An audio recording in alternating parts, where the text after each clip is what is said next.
É impossível falar o que está escrito aqui em meia hora.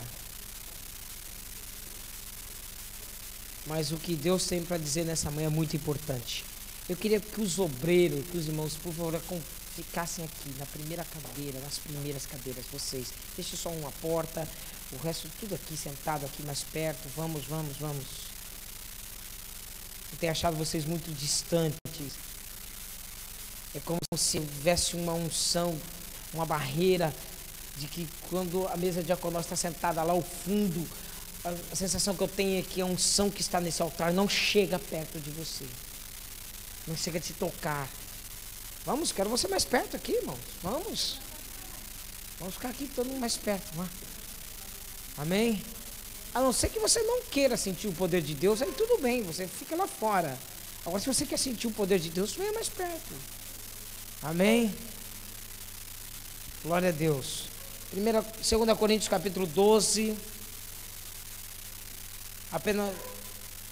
Vamos começar a partir do verso 8. 2 Coríntios capítulo 12, a partir do verso 8. Amém, irmãos? Os irmãos acharam? Digam amém. Ok. Diz assim a palavra do Senhor: acerca de qual 3 vezes orei ao Senhor para que desviasse de mim. E ele me disse: a minha graça te basta, porque o meu poder se aperfeiçoa na fraqueza. De boa vontade, pois, me gloriarei nas minhas fraquezas, para que em mim habite o poder de Cristo.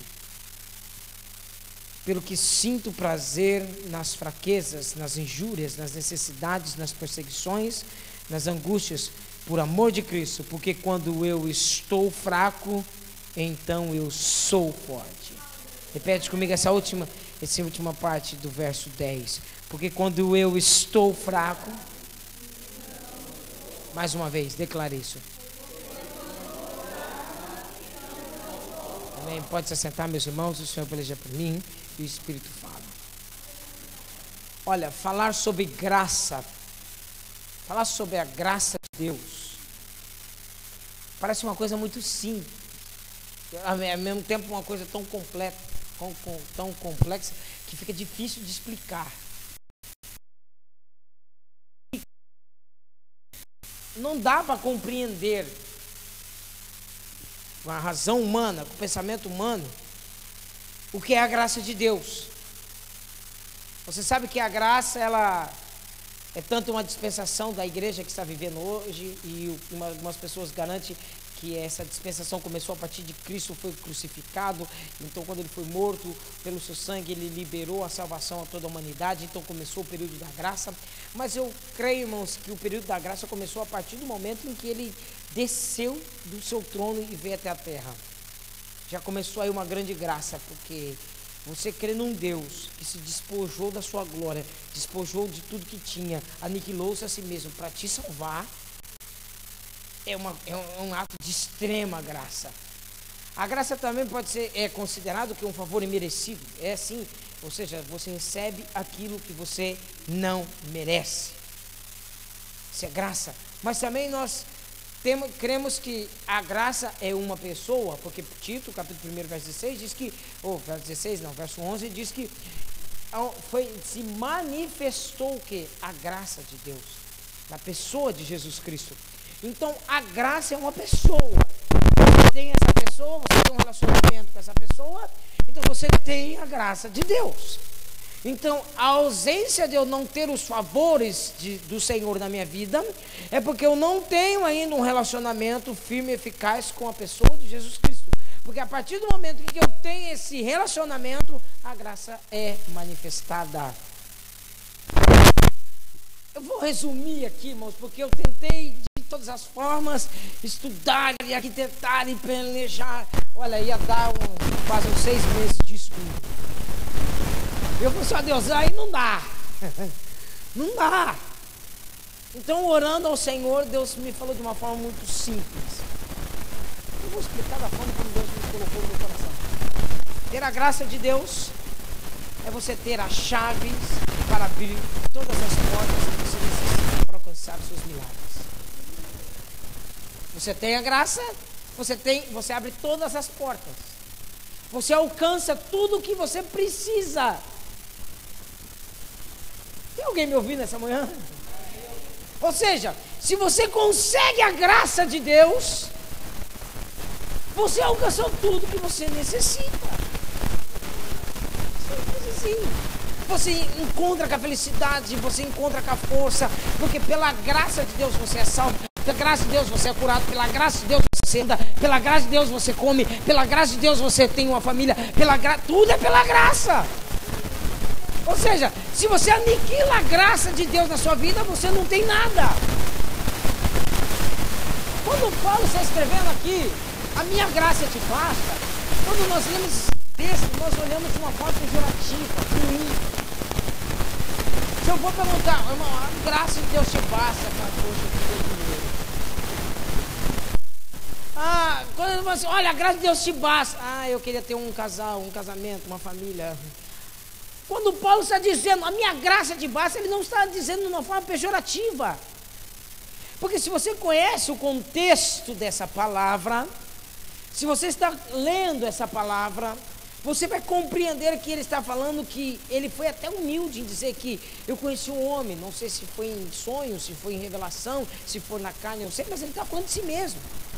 Ele estava assim, olha, eu conheci uma pessoa que chegou até lá, foi até o terceiro céu, viu as grandezas de Deus, viu coisas que o olho humano não consegue compreender. Ele está falando de coisas que, se ajuntássemos todas as nossas experiências espirituais aqui nessa sala, não se compara o que ele viu, o que ele sentiu.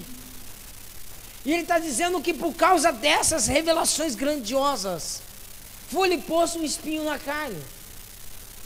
Há várias vários estudos que definem esse espinho na carne.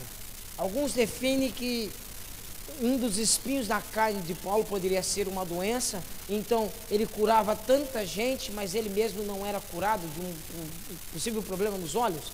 Tanto que há uma carta que ele escreve assim, veja que com grandes letras eu escrevo. Algumas pessoas defendem que Deus usava ele na cura tremendamente, mas ele não conseguia se curar. Outros defendem que porque ele era casado, porque para ele estar no Sinédrio, que ele era do Sinédrio, quando ele aceitou a Jesus, a mulher dele abandonou. E se você conhece a palavra, você sabe que em 1 Coríntios há uma discussão, ele escrevendo na carta, dizendo assim, olha, por que é que todos os apóstolos podem ter mulheres e eu, Barnabé, continuamos sozinhos? Ou seja, uma necessidade dele ter uma pessoa para ajudá-lo, uma companheira. Porque a mulher dele o abandonou assim que ele aceitou a Cristo no caminho de Damasco. Essa é uma vertente de pensamentos. Outros defendem que o espinho na carne de Paulo era o povo judeu, porque ele amava aquele povo, ele queria que aquele povo se transformasse, ele queria ver aquele povo todo salvo, a ponto dele escrever em uma das suas cartas, ele diz, olha, se possível, eu queria perder a minha salvação, para que o meu povo se encontrasse com o Salvador. Ele chegou ao ponto de dizer para Deus, eu vou para o inferno, mas salvo o meu povo. Então, mas nós não viemos aqui para falar do espinho na carne de Paulo. Eu também não quero nem saber qual é o seu espinho na carne. Uma coisa eu sei, se Deus te coloca um espinho na sua carne, é porque Ele já te deu muita coisa dele. Porque a razão de ter um espinho na carne, é porque Ele tinha muita revelação de Deus. Então, se você não tem essas revelações de Deus, então você também não tem um espinho na carne. Você pode dizer amém por isso?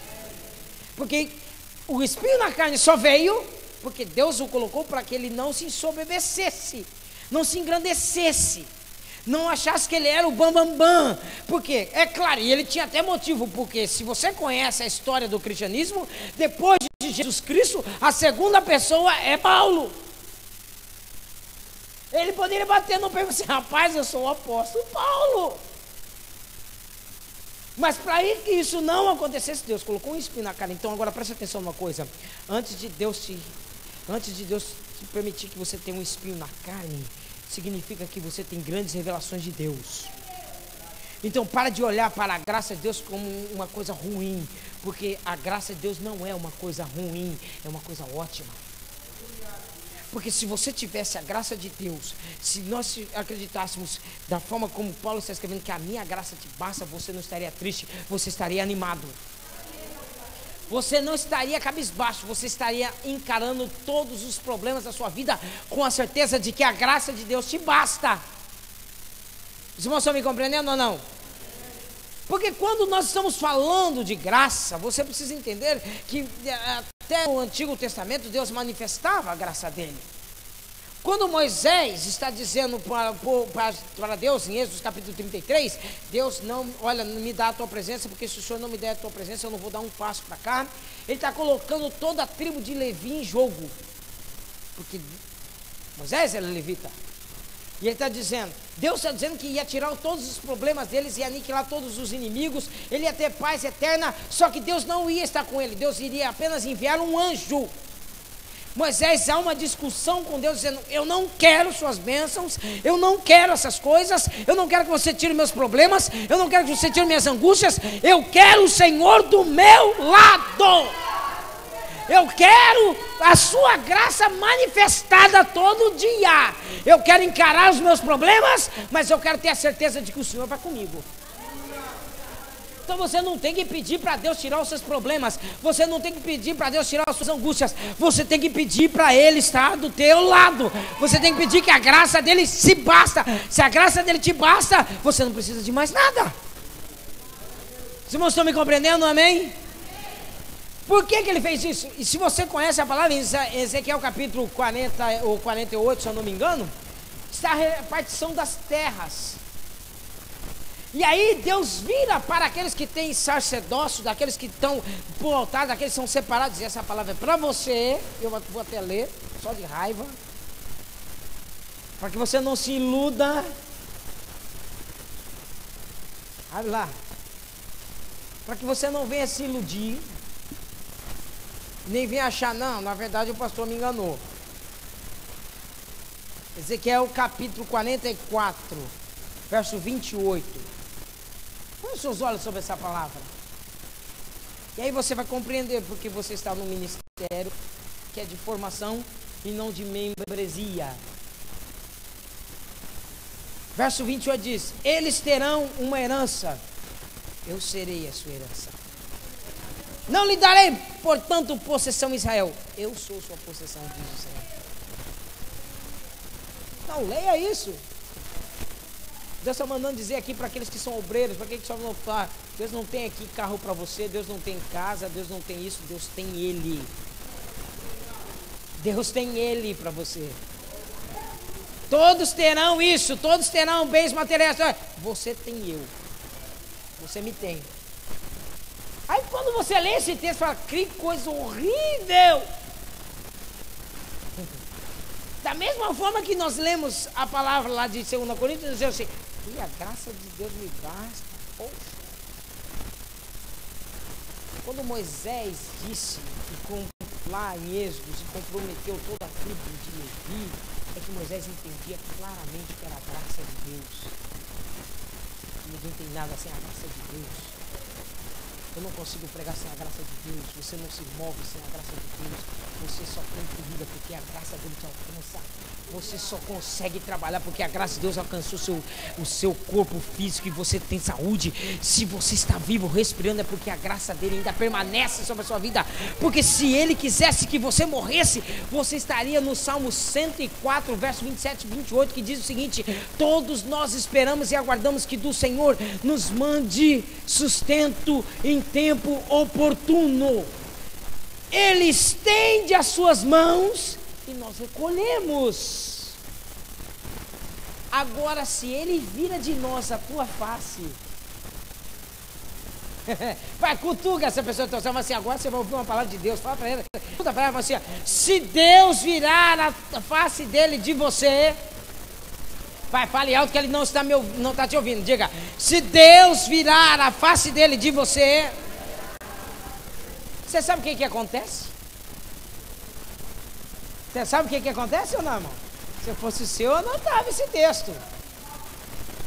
Se ele vira a face de um crente, diz a palavra que ficamos perturbados. Quantos crentes perturbados você conhece? Significa que a face do Senhor se virou dele. Se Deus vira a face de nós por um minuto, ficamos logo perturbados, é o que diz o Salmo. E se Ele retira de nós o sopro de vida, voltamos a ser pó. Entenderam? A graça de Deus te mantém vivo. A graça de Deus te mantém vivo.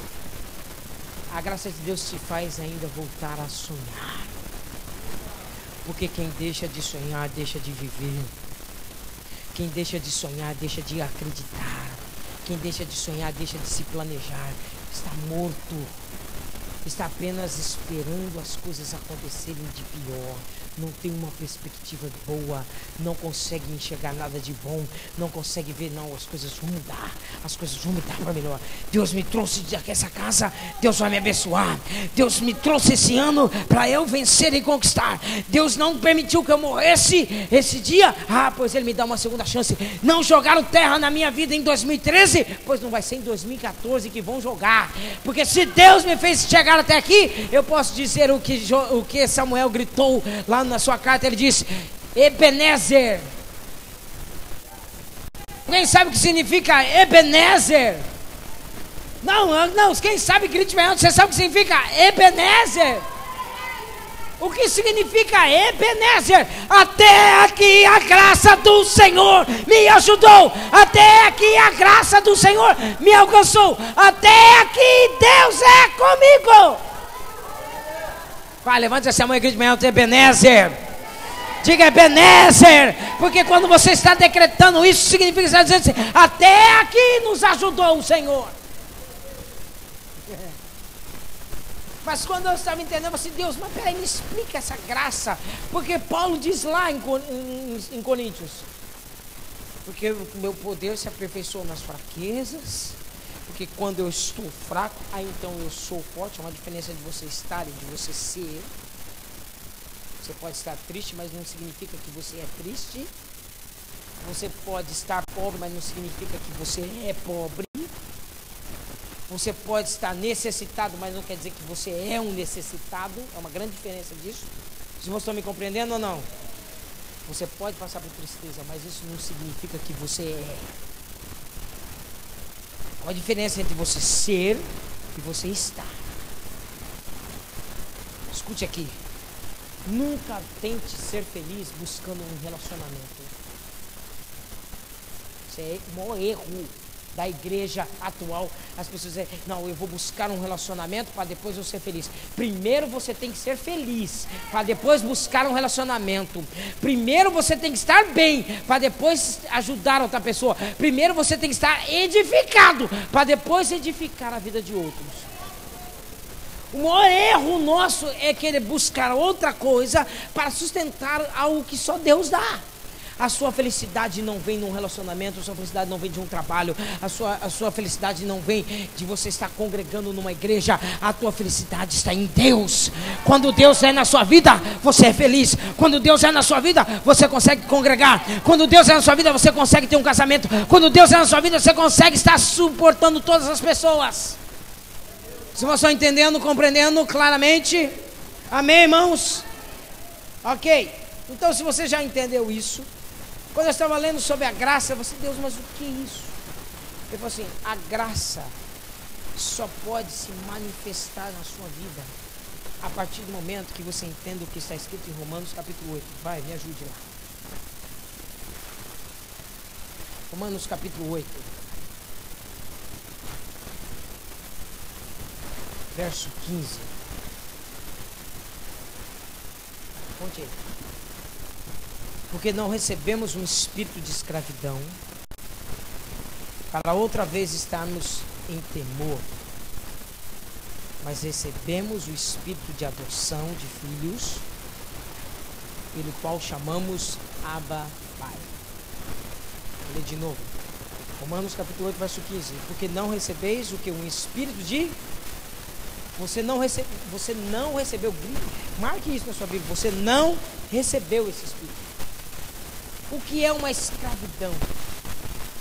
é você se tornar servo, dependente de algo.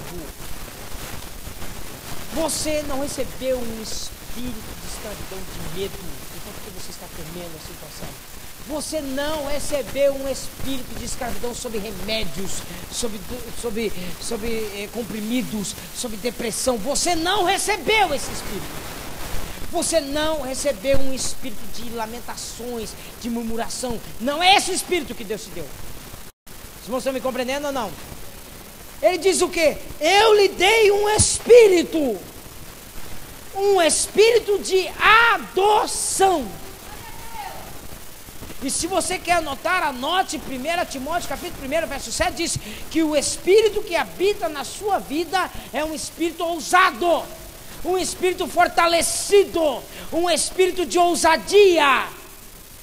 Não é um espírito de temor, não é um espírito dependente de coisas fúteis, é um espírito de vida. Porque se você tem sentimentos de que você está morrendo, você não está vivendo, você está morrendo realmente. Porque você tem que olhar para a sua vida e dizer, eu estou vivendo.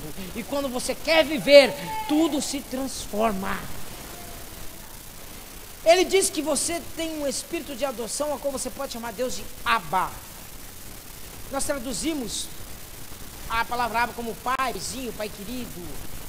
Mas na verdade a palavra Abba significa fonte. Diga comigo, fonte. Da onde que vem essa fonte? Eu tenho um copo de água aqui. Essa água vem de um galão. A mesma água que está aqui é a que está dentro de um galão. A que está dentro desse galão é a mesma que está lá na montanha, na fonte. A mesma água que eu beber lá na montanha é a mesma que eu estou bebendo aqui. Se Deus é teu Pai, se Deus é teu Pai, a mesma fonte que está lá no céu, a mesma fonte que está lá no céu tem que estar aqui nessa igreja, tem que estar na sua vida, tem que estar no seu relacionamento, tem que estar na sua família, tem que estar no meio dos seus filhos, tem que estar jorrando dentro do teu coração. Por que você acha que Jesus escreveu lá, falou em João capítulo 7, 38, quem crê em mim, como diz as escrituras, do seu interior, vai ter que fluir algo. Vai ter que fluir a mesma coisa que está lá no céu. Vai ter que fluir. Então cutuca essa pessoa e fala assim, a partir de agora tem que fluir na sua vida essa palavra. Isso tem que fluir na sua vida. Por quê? Porque Deus não vai permitir que de uma fonte boa jorre uma água amarga. É por isso que em Hebreus diz, eu açoito, eu corrijo. Quem? Os ímpios? E açoita quem, irmãos? Tem algum bastardo aqui ou não? Somos todos filhos. Quantos filhos nós temos aqui? Ah, agora você entende por que Deus te dá umas... Agora você entende por que Deus está te batendo de vez em quando? Porque Ele se recusa você andar por um caminho que Ele não quer. Ele se recusa a permitir que você faça alianças na qual Ele não aceita. Ele se recusa a permitir que um filho dele ande de uma forma que não lhe agrade. Porque eu, como pai, eu não aceito que a minha filha faça qualquer coisa que não seja aquilo que eu já pedi para ela. Ela tem que ter meu DNA. Se tem uma coisa que eu não suporto é ver minha filha chorando. Você levanta daí que você é minha filha. Você é minha filha. Não, levanta daí, senão você vai apanhar. Minha filha só tem 6 anos, eu falo mesmo assim com ela, sabe por quê? Porque o meu espírito está nela. Se o meu espírito está nela, eu não aceito. Agora nós vamos falar, quando a graça chega na sua vida, você precisa entender o que é paternidade. Existe a paternidade espiritual, existe uma paternidade acontecendo aqui nessa manhã. Sabe por quê? Porque quando Deus chega na vida de uma pessoa, quando Ele chega com a graça dele, significa que você se torna filho. E quando você torna filho de Deus, significa que o teu Pai Celestial fala assim: você será igualzinho a mim. Porque quando você está andando na rua, quantos aqui já foi na casa de parentes, mas assim, nossa, você está igualzinho seu pai, você está falando igualzinho sua mãe, você está se portando igualzinho ela, igualzinho, inclusive nas coisas erradas, né? Os que são casados falam assim: nossa, você está parecendo minha sogra. Não, as irmãs não gostaram dessa conversa não, tudo bem. Abra sua Bíblia comigo, vai, Números capítulo 11, que eu preciso terminar essa palavra. Rápido. Números, lá no começo da Bíblia. Números capítulo 11.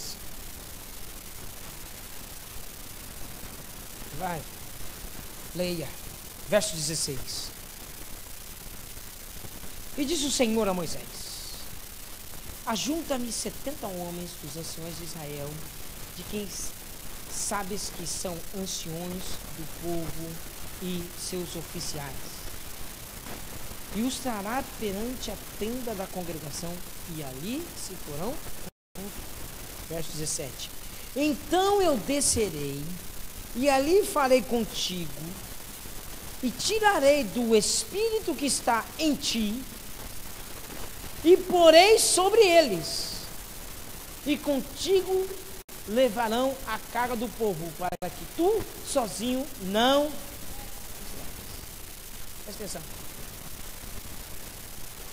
O contexto dessa história é o seguinte: eu tenho um pastor chateado, eu tenho um pastor irado, eu tenho um pastor decepcionado, eu tenho um pastor em crise, eu tenho um pastor dizendo, falando para Deus: se você conhece o contexto, ele está dizendo: Deus, cansei, quero morrer.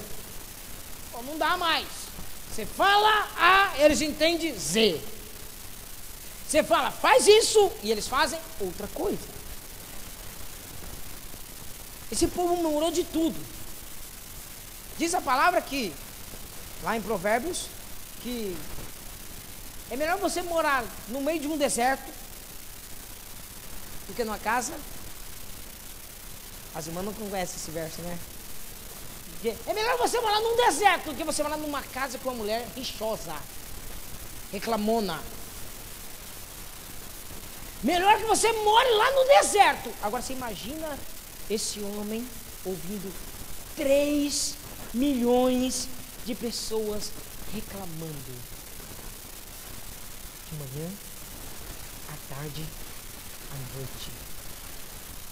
Moisés casou com 3 milhões de pessoas. As 3 milhões de pessoas eram as mulheres dele. E ele estava no deserto, morando com essas 3 milhões de pessoas. Ouvindo essas pessoas todo dia. Me dá carne. Meu filho não tem isso, meu filho não tem aquilo. Me dá comida, não sei o que. Eu quero água e não quero essa água. Estou farto desse pão. Você pensa que eu sei o que? Eu não saí da casa de mamãe para comer isso?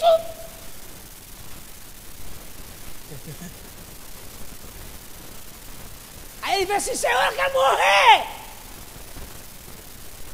Eu quero que o Senhor tire a minha vida, porque eu não suporto mais. Aí que a graça de Deus se manifesta. Quando você querer morrer, quando você desejar a morte, a graça de Deus se manifestará na sua vida. Na verdade, você tem que morrer mesmo para si mesmo. Preste atenção. O que Deus falou? Vou te mostrar o que é a fonte, o que é Seraba. Eu vou tirar o espírito que está em você. Por que Deus não disse: vou tirar de mim? Por que Deus tirou o espírito dele? Colocou neles. Por que Deus não? Deus podia fazer como Ezequiel. Ezequiel profetizou que o Senhor daria sobre eles o espírito do Senhor. Seria bem mais fácil, não, irmão? Mas Deus disse: Moisés, eu vou tirar de você. O espírito que está sobre você, eu vou tirar de você e colocar neles. Sabe por quê? Porque Moisés não tinha filhos espirituais. Porque Moisés, os que estavam ali com eles, eram tudo pessoas que congregavam com ele, mas não tinham o mesmo espírito que Moisés. Sabe que Deus me mandou vir aqui nessa manhã para com você? Tem gente aqui, tem jovens aqui que me chama de pai, mas peraí, se eu sou seu pai, você tem que ter minhas atitudes. Porque significa que DNA, quando Deus tirou o espírito de Moisés e repartiu para aqueles 70, e ele diz, anciões, repete comigo, anciões. Anciões não é um homem de cabelo branco, não é uma pessoa já velha de igreja, porque eu conheço gente de 30 anos, 40 anos de igreja, que é totalmente imaturo. Ancião da igreja significa uma pessoa madura, estruturada, que possa ajudar. Reúne aí pessoas que são maduras na fé. Não me chame pessoas imaturas. Não me chame pessoas que não são, que não têm imaturidade, que agem como meninos. E ele separou 70 pessoas, e nessas 70 pessoas ele derramou o Espírito. Preste atenção. Deus está procurando aqui pessoas maduras. Eu estava orando, estava falando assim, Senhor, por que o ministério está gerando pressa? Deus, o que está acontecendo? Pai, por que os irmãos assim parecem que estão assim? Por que, Senhor Deus? Por que os obreiros ainda não conseguem, Senhor Deus, Pai, pregar com a forma que o Senhor me mostrou? Por que quando eles não se posicionam da forma que o Senhor já falou? Por que eles não tomam aquela posição? Por que eles têm medo? Por que têm anseios? Por que têm dificuldade? Por que eles ainda se prendem, Senhor Deus, a pequenas coisinhas? Por que eles não se libertam? Deus, você, porque eles não têm o teu Espírito. A partir do momento que você tem o meu Espírito, porque se eu sou o seu pai espiritual, abra aí Hebreus capítulo 13. Nós vamos voltar a ler Hebreus capítulo 13. Vamos. Olha o que está escrito em Hebreus capítulo 13.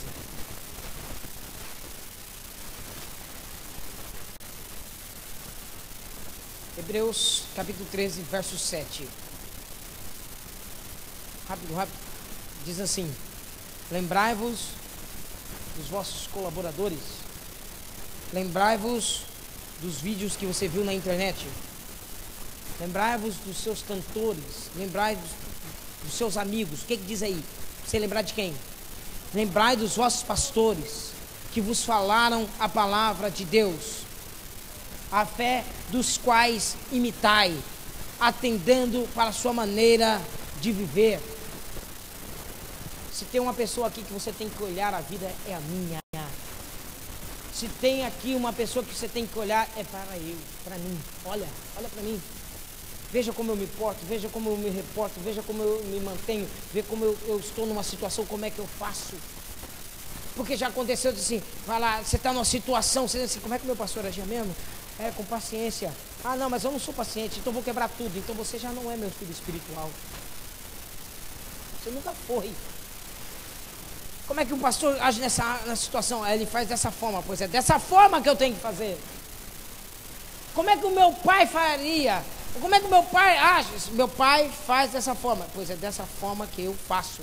Porque se você está fazendo qualquer arte marcial, preste atenção, e o mestre fala, eu quero que você faça desse jeito, faça diferente para você ver o que vai acontecer. Diga para o mestre lá que você está assim, não mestre, eu não, o senhor faz desse jeito, mas eu vou mudar aqui a técnica. Vê o que ele vai dizer para você. E vê se vai dar certo o que você vai fazer. Por que são preceitos? Por que nós levamos de primazia coisas no mundo? Nós colocamos princípios certos nas coisas do mundo e quando chegamos na igreja não fazemos iguais. A Bíblia diz para você imitar a fé do seu pastor. Você tem que manter da mesma forma, da mesma maneira. Como é que ele ora? Ele ora desse jeito, pois eu vou orar desse jeito. Ah, pastor, mas por que eu vou fazer dessa forma? Eu tenho outro estilo. Não, você não tem outro estilo. Você tem um espírito sobre você. Você está agindo da forma de um outro pai. Porque se você não age da forma do seu pai espiritual, você vai agir de uma outra maneira. De uma outra paternidade. De uma outra fonte. Nessa manhã, se você tem filhos espirituais, você precisa entender essa palavra. A partir de hoje, eu vou impor as mãos sobre você e eu vou transmitir, eu vou clamar a Deus. Deus, transfere o meu espírito para eles. Porque se você começar a agir de uma maneira diferente, você não é meu filho. Você não é meu filho, você não é minha filha. Vai procurar teu pai, vai procurar tua mãe, porque eu não sou seu pai. Porque se eu sou seu pai, O meu espírito tem que estar sobre você. Isso é graça. Bom, sabe por quê? Olha aqui para mim. O meu espírito ama a Deus. O seu espírito também tem que amar a Deus. Eu não consigo passar um momento, uma hora sem pensar em Deus. O seu espírito tem que começar a passar sem nenhum momento assim, não, eu penso em Deus. Eu não consigo dormir sem antes orar por todos dessa igreja, pois você tem que ter a mesma atitude. Eu não consigo me levantar sem antes dar graça ao Senhor. Eu não consigo me levantar sem antes dobrar meu joelho. Eu vou passar uma hora aqui orando para o Senhor, Pai, porque eu preciso ver a vida daqueles irmãos abençoados. Esse mesmo espírito tem que ser transpassado para você, tem que vir até você. Quando Moisés está passando por isso, ele fala assim: mas o que vai acontecer? Porque eles precisam te ajudar a carregar a carga. A igreja não é só de um pastor, eu preciso de auxiliares. Eu sei que eu tenho pastores aqui, eu sei que tem obreiros que me ajudam, mas você sabe quem é o teu pastor? Quem é a pessoa que impõe as mãos sobre você? Quem é a pessoa que ora por você? Quem fala: você é minha filha, você vai agir dessa maneira, faça isso que vai dar certo. Moço, só de iniciar a Cajarão nós temos 5 anos. Você conhece a história, quem são mais velhos aqui? Todos aqueles que entraram por essa porta, falaram assim: eu quero ser obreiro, mas não quiseram seguir a mesma forma que eu agia, acharam, trouxeram problemas, não ajudaram a carregar carga nenhuma, pelo contrário, trouxeram cargas, trouxe mais carga ainda. Por quê? Porque quiseram fazer a sua maneira. O reino de Deus é em ordem. Diz Mateus capítulo 10, verso 40: se você recebe aquele que eu envio sobre vós, você também me recebe. Se você não recebe, não reconhece, não tem essa pessoa como teu pai espiritual, como uma pessoa que está sobre a sua vida, então você também não me recebe. Os irmãos estão compreendendo essa palavra? Agora vamos animar, que você está meio desanimadão. Se o meu espírito acredita que Deus pode todos os milagres acontecer nesse lugar, pois a partir de agora você vai começar a acreditar também que Deus vai abrir todas as portas para a sua vida. Se o meu espírito acredita em todas as horas, porque você nunca viu o pastor Eduardo murmurando. Quantos aqui já me viram murmurar? Quantos aqui me viram reclamar da situação? Quantos me viram assim dizer: vamos desistir? Se eu não desisto, você também não pode desistir. Porque se eu acredito que Deus restitui família, pois você a partir de agora começa a acreditar que tudo é possível. Por quê? Porque isso significa fonte. Vai, grite comigo: fonte. Quantos estão bebendo dessa verdadeira fonte, dessa única fonte? Entenda, Paulo está dizendo: a minha graça te basta, ou seja, eu só tenho uma fonte, eu só vou beber dessa fonte. Moisés está dizendo: olha, Deus vai retirar de mim o meu espírito e vai colocar sobre a sua vida, e aí você vai pensar como eu penso, agir como eu penso, falar como eu falo, pensar como eu penso, vai fazer das mesmas formas, vai se entrar do jeito que eu entro, vai sair do jeito que eu saio, vai se portar nas... Por quê? Porque você passa a ter o mesmo espírito. Elias, quando foi assunto aos céus, quando o redemoinho envolveu ele e os carros de fogo passaram sobre ele, sua capa caiu. Eliseu a pega, grita e começa a falar: olha, onde está o Deus de Elias? E bate com a capa. Automaticamente o rio se abre. Quando se abre, os filhos do profeta estavam do outro lado da margem. Começa a dizer: o mesmo Espírito,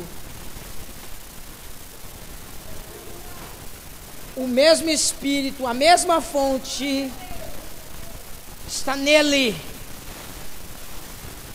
O mesmo Espírito de Elias está também sobre Eliseu. Vamos até ele e nos curvamos até ele, perante ele, porque o mesmo Espírito está nele. Davi, quando foi enfrentar o gigante, presta atenção, Davi está lá, ele chega para levar pão e queijo, pão para os seus irmãos, queijo para os capitães. Quando ele chega, ele olha aquela situação horrorosa, o gigante xingando, humilhando, e todo mundo quer. Ele fala: quem é esse incircunciso que está afrontando Deus vivo? O que ele fala? vai até Saul e fala: rei, eu vou enfrentar esse gigante, eu vou matar esse gigante. Primeira coisa que o rei perguntou: quem é seu pai? Quem é seu pai? Criança, quem é seu pastor? Você prega igual alguém, você ora igual alguém, você se posiciona. Quem é seu pai? Quem é seu pai espiritual? Porque se você está dizendo que seu pai espiritual é o pastor Eduardo Ramalho, eu vou pegar um chicote e bater em você. Porque a partir de hoje você vai começar a agir da mesma maneira que eu. Quantos aqui são meus filhos espirituais? Quantos filhos espirituais? Então, se eu estiver reclamando, se eu estiver murmurando, você... vou te tratar da mesma forma que eu trato a minha. Às vezes eu tenho até briga com a minha sogra, briga com a minha esposa. Muitas vezes ela está assim: você trata ela muito duro. Que isso? Ela é uma miúda. Ela é minha filha. Ela não é uma miúda, ela é a minha filha. E se é minha filha, vai vencer da mesma forma que eu venço, vai se portar da mesma forma que eu porto, vai derrubar um gigante a cada esquina, vai matar um leão a cada momento, vai se levantar a cada momento. Não vai ter palavra de murmuração, porque eu não fico me lamentando pelo canto. E se eu não fico me lamentando pelo canto, os meus filhos espirituais também não. Quando eu chego para orar, eu chego crendo que um milagre está acontecendo. Pois você vai começar a entrar naquela porta e acreditar que milagres vão começar a ser nesse lugar. Quando eu chego nesse lugar, eu me posiciono dizendo: o Senhor vai usar minha vida. Pois você vai começar a fazer da mesma forma. Você vai para o seu trabalho e vai dizer: Deus vai me agir, vai agir na minha vida da mesma forma que age na vida do meu pai espiritual. Por quê? Porque eu estou bebendo daquela fonte. O mesmo Espírito, a mesma fonte tem que fluir. É por isso que dá muitos erros hoje. Onde você congrega: eu vou aqui, vou ali, vou lá, não sei o que. Quem é o pastor que está impondo as mãos sobre você? Ah, não tenho. Aí vai uma confusão na sua mente. Você tem um pouquinho de identidade de um pouquinho de identidade do outro. Você pega um costume de um e um costume de outro. Aí a sua mente entra em confusão. Você pode admirar muitas pessoas, mas você terá apenas um pai, uma fonte, uma graça. 1 Coríntios capítulo 4, e nós terminamos. Leia aí. 1 Coríntios capítulo 4. Senhora, me ajuda aqui.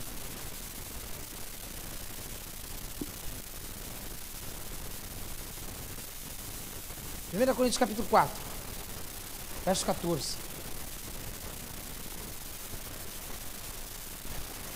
Note isso.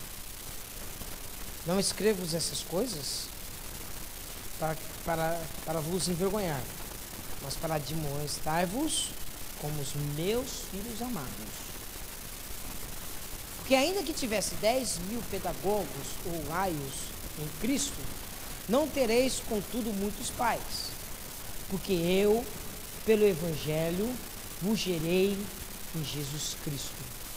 Admoestos, portanto, que sejais meus imitadores. Você está lendo essa palavra? Você está falando assim: muito bem, você cresceu, você toca muito bem, você está pregando muito bem, mas não se esqueça que eu sou seu pai.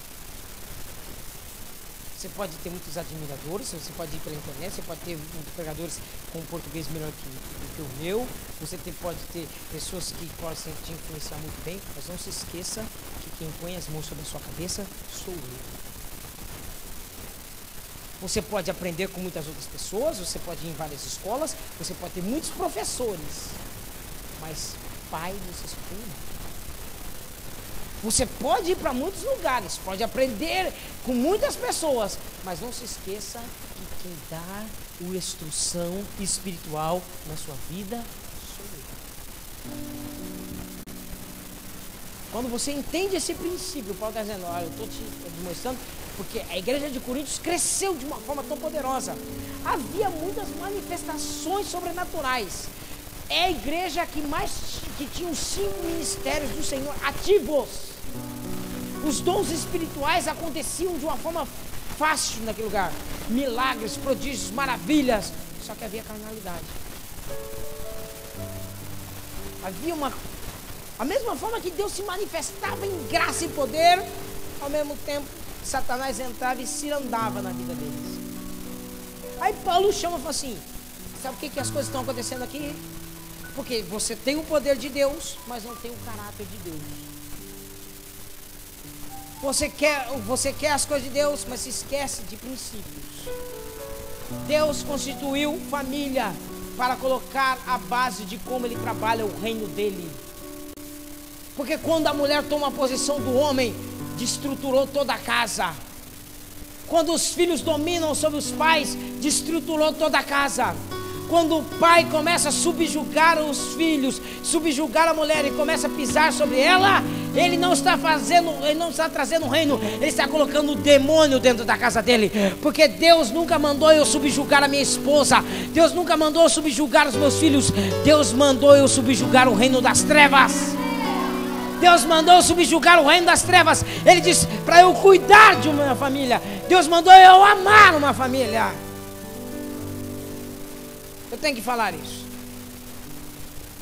Por que Paulo está dizendo? Você pode ter muitos mestres, mas você tem que olhar para a vida do seu pastor. O seu pastor sou eu. Paulo está dizendo para essa igreja. O pastor dessa igreja sou eu. Como é que eu trato minha vida? Como é que eu trato minha casa? O que eu te escrevi? Como é que eu escrevi nas outras casas? A Bíblia fala em 1 Pedro, quando Pedro está escrevendo, ele está escrevendo algo que Paulo já escreveu lá em Efésios, no capítulo 5. Quer casar? Homens, escute. Você terá que tratar essa mulher melhor do que tudo. Porque Efésios capítulo 5 diz que cabe ao homem amar a mulher como Cristo amou a igreja. Se for possível, se sacrificar por ela, dar a vida por ela. Se tem alguém que tem que morrer na tua casa, é o homem. Diz 1 Pedro capítulo 3, que até no ato sexual, quando você está se deitando, coabitando com a mulher que a qual você ama, a qual você teve um casamento com ela, a preferência do ato sexual não é do homem, é da mulher.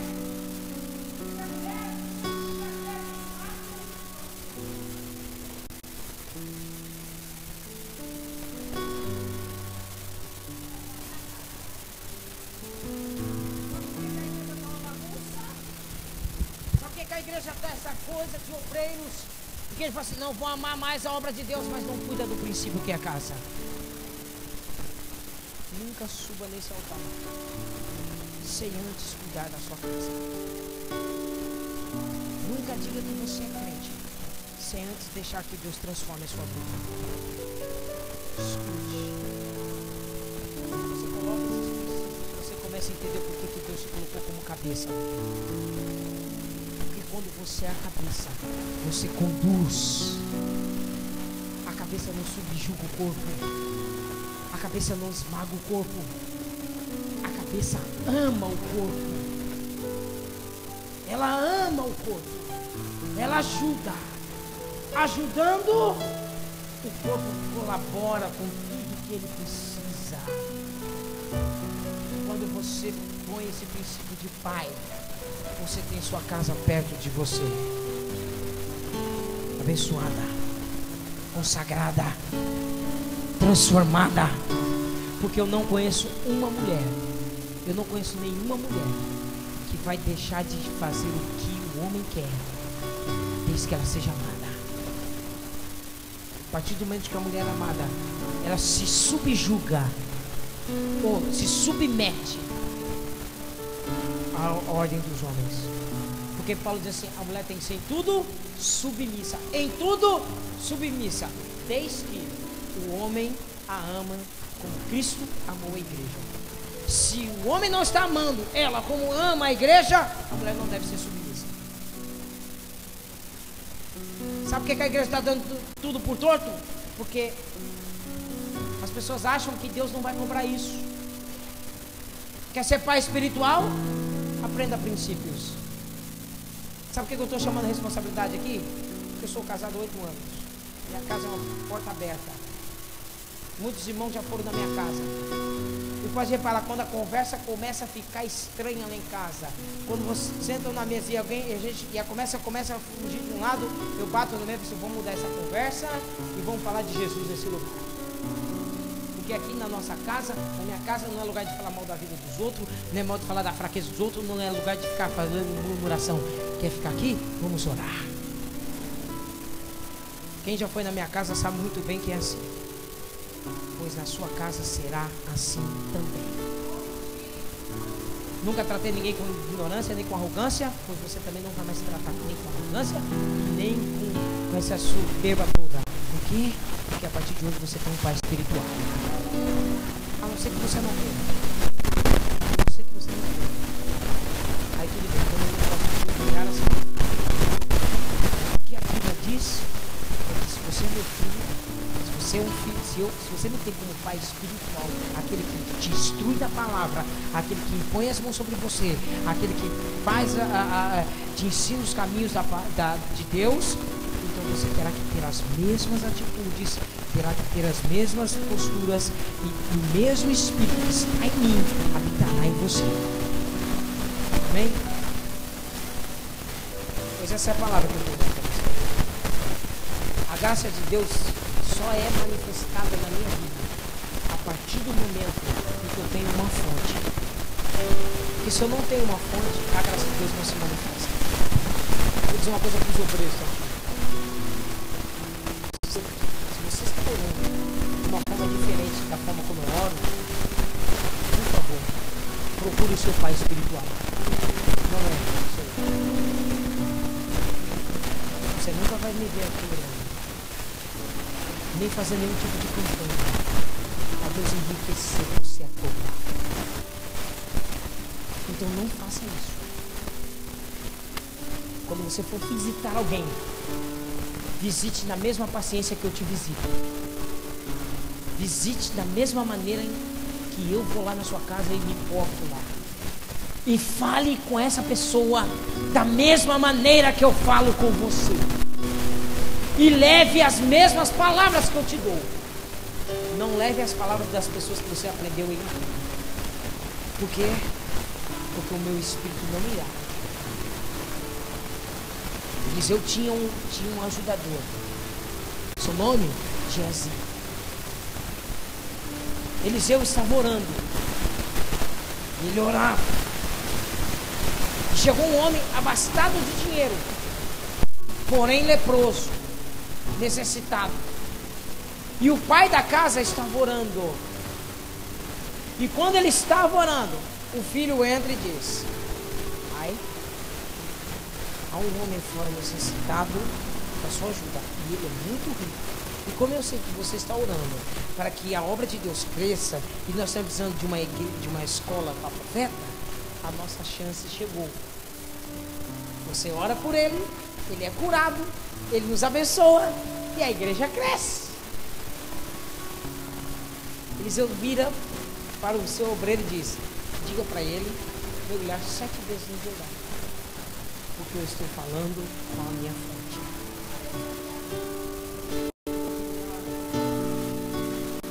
Geazi vai: olha, meu pai não pode te atender agora, porque ele está falando com uma pessoa mais importante que você. Mas ele te deu uma ordem: vai, mergulhe lá 7 vezes no Jordão e você será curado. O quê? Que raio de pastorzinho é esse? Ele sabe quem eu sou. Ele sabe quem é que eu sou. Ele sabe quando é que eu posso dar de dízimo. Ele sabe quando é que eu posso dar de oferta aqui para ele me tratar dessa forma. Ah não, eu vou sair indignado. Eu pensei que ele ia levantar, falar naquelas línguas estranhas que ele fala, dar um sapateado e tal, fazer uma mandinga de crente, me tocar, então seria invocar o Deus dele, então seria curado. Não, vou sair, porque lá na minha terra tem reis melhores do que isso. E quando Naamã está falando isso, Deus toca nos humildes. Porque Deus não é Deus de arrogantes. Deus nunca será pai de gente arrogante. Deus vira para os humildes e toca neles e eles falam: meu pai. Os empregados de Naamã viram para ele e diz: meu pai, se o profeta tivesse te pedido coisas difíceis, tu não faria. Mas agora que ele te pediu isso, faça o que ele te pediu.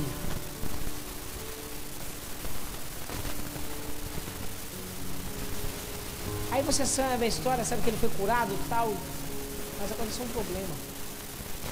O filho de Eliseu, sabendo que o pai ainda estava orando,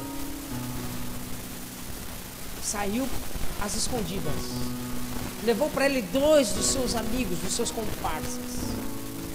Foram até na mãe e disse: olha, afinal de contas meu pai mudou de ideia. Ele quer suas bênçãos, ele quer suas coisas. Ah, mas ele disse que não queria. Não, mas ele quer agora 2, 3, 4 túnicas, quer um pouquinho de prata, um pouquinho de ouro, que a gente tem que fazer obra, tal, não sei o que e tal. Então me dê. Ele disse que eles chegaram um momento, separaram as coisas, dividiram os despojos. E quando Geazi está chegando na casa de Eliseu, quando ele está chegando lá, o profeta se levanta e diz: aonde tu foi? Aprenda uma coisa, você que é filho: sua mãe, seu pai, sempre saberá que existe alguma coisa de errado na sua vida. Você pode se mascarar da forma que for. Não, irmãos, pelo amor de Deus, não é possível que só eu passo com isso. Eu chegava em casa nas escondidas, a mamãe falou assim: você fez alguma coisa errada. Como você já sabe? Imagina! Quantos aqui já receberam aquele telefonema à noite? Você fez um monte de asneira, a mamãe liga assim: o que aconteceu, filha? Não aconteceu nada. Nada. Não, nada. Tô ótimo. Oh, maravilha. Oh, glória a Deus. Tô até crente, mãe. Assim, algo está me dizendo que não está bem. Algo está me dizendo que tem alguma coisa de errado. Por quê? Me pergunte, por que as mães e os pais sabem disso? Porque o Espírito dele está sobre a sua vida. Muitas vezes eu lembro dos meus irmãos: então tá tudo bem, pastor? Assim, não tá, tem certeza? Tá bem, então eu vou desligar. Meu Deus, eu sei que ele está mentindo para mim, mas eu não posso invadir. Quando Geazi chegou, o profeta olhou assim: onde é que você foi? Onde é que você foi? Não, estava aqui orando, estava lá tocando um louvor para Deus. Eu estava ali fazendo uma coisa para Deus. Tem certeza? Tenho. Ah, é? Não. Se você abrir sua Bíblia aí no 1 Reis capítulo 5, você vai ver isso. Ele vai dizer assim: o meu espírito, por acaso, não estava contigo? Você está querendo enganar quem? Irmãos, aprenda uma coisa: você não é um corpo, você é um espírito. E o espírito daquele a quem você se submete passa a dominar o teu espírito, passa a ser a cobertura espiritual sobre a sua vida. E aonde você for, o que você fazer, aquela pessoa também saberá. Deus dá essa revelação. O que nós estamos aqui nessa manhã? Eu preciso que você entenda que você não pode reger a sua vida sozinho. Você precisa ser instruído, você precisa ser conduzido, você precisa ser, você precisa aprender a forma certa de fazer. Por quê? Porque eu estou farto de aconselhar casamentos e a pessoa querer fazer da forma dela. Eu estou farto de dizer para a jovem: não faça isso. É que faltou muita gente aqui que foi para a Copa, que foi assistir o jogo. Eu falei assim: rapaz, é dia de culto, vamos para a igreja. Falei: nada, pastor, hoje vai ser festa. Eu falei assim: rapaz, eu estou te dizendo que não vai dar, né? Não vai no Marquês de Pombal não, que vai ser vergonhoso. Imagina, pastor, você está gorando. Eu avisei, eu só não vou cantar uma música aqui para os irmãos, mas é exatamente isso. Eu falei assim: não vai dar certo. Eu avisei para você vir para a casa do Senhor. Melhor você ouvir. A Bíblia fala que melhor é você ouvir a instrução, a correção de uma pessoa sábia do que andar na cantiga dos tolos. Ouça uma pessoa que está te instruindo nessa manhã. Eu estou há 18 anos andando na presença, 18 anos andando na presença de Deus. Todos os dias eu falo, Senhor, eu preciso melhorar cada vez mais, porque eu tenho um povo para conduzir. E nessa madrugada, quando eu estava orando, o Senhor falou assim: eu vou levar ali pessoas que você vai tomar como filhos, porque eu vou retirar de você esse espírito e vou repartir sobre a vida deles. E você verá com os seus olhos que eles começarão a ter as mesmas atitudes que você tem. Eles irão fazer as mesmas formas. E eu estava orando sobre Números capítulo 11 e falei assim: Senhor, pois eu tomo posse dessa palavra, porque eu vou ministrar amanhã. E a partir de amanhã, Senhor Deus, os meus filhos espirituais se manifestarão dentro daquela casa. Agora vamos orar. Fique de pé.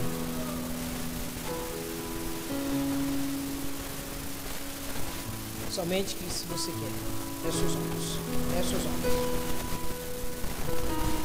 Reconhecer uma pessoa, tudo bem, eu sei que você pode dizer: não, pastor, eu te reconheço como meu pastor. Se você me reconhece como seu pastor, você também tem que me honrar como seu pastor. Você não me honra, você não me reconhece. Aliás, você pode até me reconhecer. Tem muita gente que reconhece Deus, mas não obedece. A necessidade de você alinhar as suas coisas. Eu tenho visto a minha vida viver um sobrenatural. Muitas vezes eu venho aqui pregar e eu descubro que os irmãos não conseguem andar no sobrenatural. Não conseguem ter discernimento, não conseguem ter paciência, não conseguem se projetar. Vai pregar, ainda prega com medo, prega como se não conhecesse a palavra. Precisa sempre de um esbocinho, precisa sempre de uma coisa, não tem autoridade, prega mais no conhecimento, naquilo, e termina de pregar. Fala: pastor, vem cá, assume aqui que agora eu não sei. Não, você tem que orar. A palavra saiu de você, não saiu de mim. A partir do momento que você pregar, você tem que acreditar naquilo que você vai pregar. E aquilo que você está ministrando, você vai assim: agora você vê aqui na frente que eu vou orar, porque o meu pai espiritual diz que eu tenho que fazer isso. Então, se ele faz isso, eu também vou fazer. E aí o poder de Deus vai começar a manifestar na sua vida. Não é só o pastor Eduardo aqui que tem poder para curar os enfermos. A palavra diz que esses sinais seguirão a todos aqueles que creem. Então você também tem esse poder, esse dom já está sobre a sua vida porque você crê. É a vontade de Deus que todos sejam curados. É a vontade de Deus que todos sejam libertos. É a vontade de Deus que você seja edificado. Então você pode orar por isso, sem medo. Porque eu nunca tive medo de subir no púlpito. Eu sempre tive desejo de subir nesse púlpito. Assim: Deus vai me usar essa manhã. A partir de hoje você vai subir nesse púlpito dizendo: Deus vai me usar. Eu quero saber, 15 minutos? Uns 15 minutinhos a glória de Deus vai descer naquele lugar e os irmãos vão saltar aqui de poder. Fecha os olhos. Comece a orar ao Senhor, porque primeiro o Espírito Santo tem que tocar em você. Eu tenho orado para Deus assim: Senhor, não me traga ninguém, Senhor Deus, à minha frente e não me reconheça. Não, Senhor Deus, eu não posso impor as mãos sobre pessoas que não querem ter o mesmo espírito que eu. Eu não posso colocar a mão na vida de pessoas neófitas, pessoas inseguras. Preciso colocar a mão sobre a vida de pessoas determinadas, que sabem o que querem, que sabem aonde querem chegar. Pessoas que não têm medo do sobrenatural, antes desejam que esse sobrenatural se manifeste na vida deles. Feche os olhos. Você quer batizar no Espírito Santo, fale em línguas. Em línguas. Você que não é, glorifique a Deus, que Ele vai te batizar, é hoje. É hoje que você vai encher de Espírito.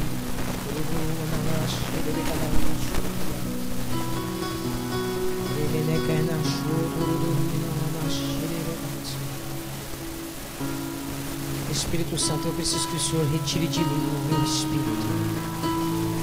O espírito que o Senhor me deu, a unção que o Senhor me deu, o poder, Senhor, que foi chegado até minha vida, ou do pastorado, Senhor.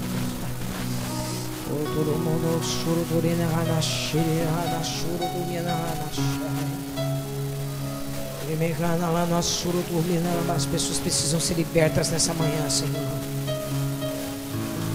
Pessoas precisam ser libertas nessa manhã, Senhor, do medo, da insegurança. Pessoas precisam ser fortalecidas nessa manhã, Senhor. Eu não vim aqui apenas para dar um sermão a esse povo, Pai. Eu vim aqui para transferir a minha unção na vida deles, Senhor, Pai.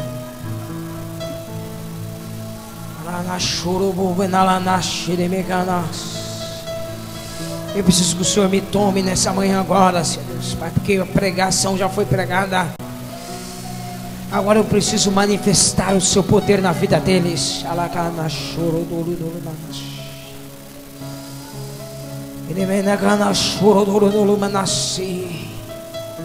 Assim como o Senhor me libertou de vícios, o Senhor vai libertar pessoas aqui.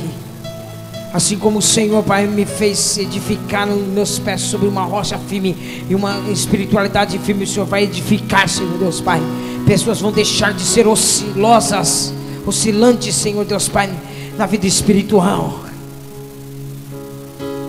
Feche seus olhos, feche seus olhos. Não me assista, não me assista. Feche seus olhos e ore. Que o Espírito do Senhor irá tocar em você.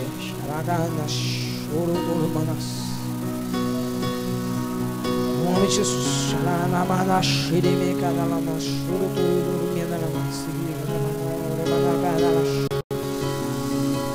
Meu Espírito te ama, Senhor Deus, pois eles têm que te amar. O meu Espírito deseja, Senhor Deus, ganhar almas, pois a partir de agora o desejo deles era de ganhar almas. Meu desejo deseja ser santo. O meu Espírito deseja santificar a cada dia, a cada hora, Pai, pois o Espírito deles terão, Senhor Deus, Pai, que desejar ser santo. O meu Espírito deseja influenciar, pois a partir de agora eles têm que começar a desejar influenciar pessoas, Senhor. O meu Espírito é paciente, Senhor Deus, pois agora o Espírito deles tem que ser, Pai.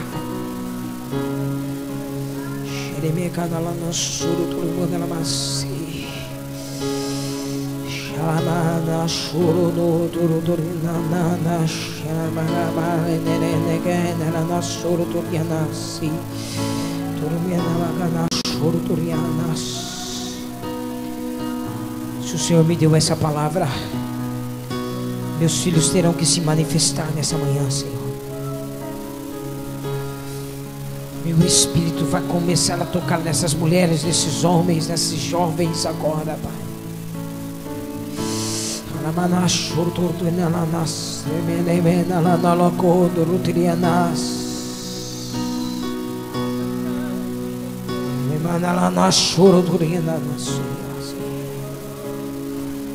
Eu estou repreendendo todo espírito contrário que está na vida de pessoas aqui. Essa casa vai se manifestar no poder.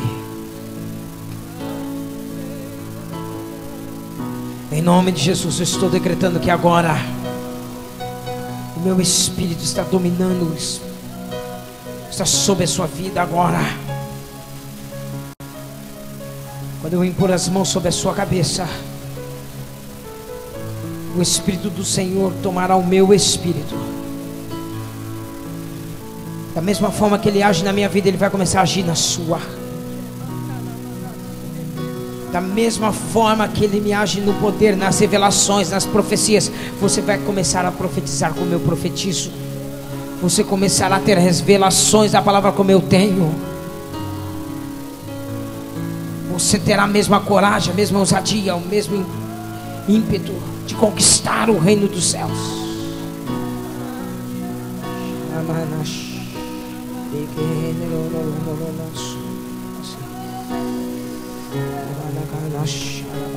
Comece a orar, comece a orar, comece a orar. Eu tenho tempo, eu tenho tempo.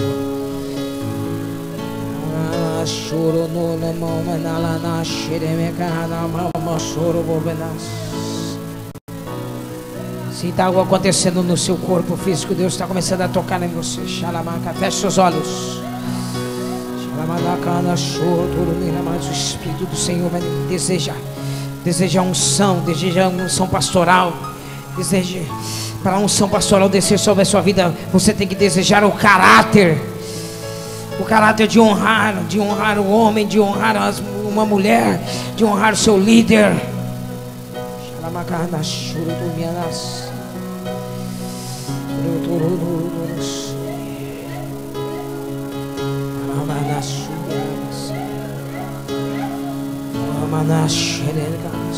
Vem Espírito Santo, vem agora sobre esse lugar, Senhor. Vem sobre a vida desse povo agora, Pai, em nome de Jesus.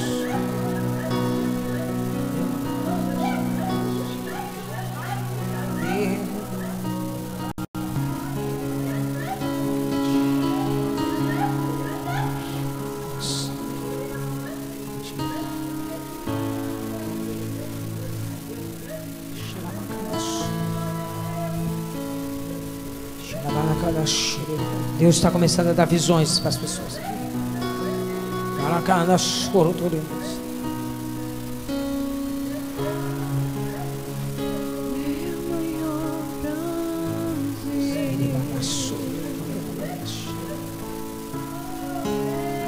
Estar em tua presença,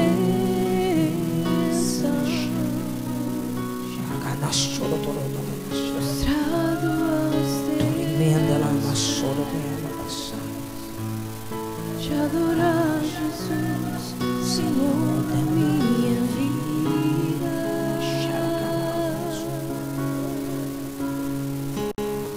E ouça a tua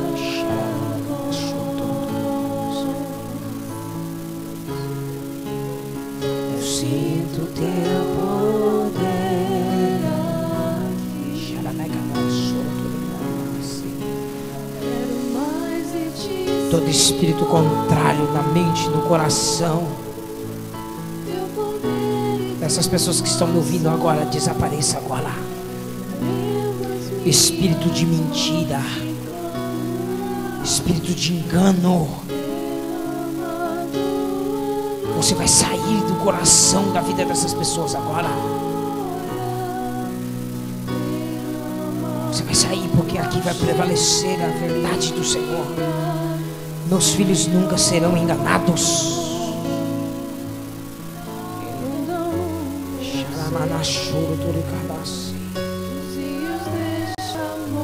Meus filhos não são iludidos por qualquer espírito. Meus filhos têm discernimento espiritual.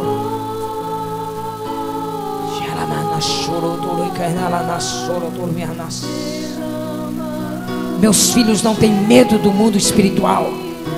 Meus filhos não têm medo do demônio.